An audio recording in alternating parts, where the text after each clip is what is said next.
உங்களோட காதல் நீங்க சொல்றீங்க, என்னோட காதல் எவ்வளவு காதல் சொல்றேன். எடுத்து சொல்லலாமா? எப்படி சொல்லுவது?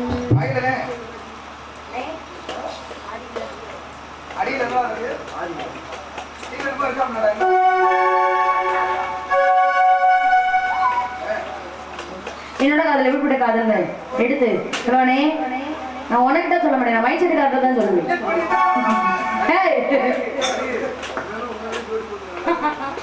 எங்க பேஸ் தான் ஒரே மாதிரி இருக்கு. என்னோட காதல் எப்படி காதல் எடுத்து சொல்லணுமா? அந்த மாதிரி இருக்காரு.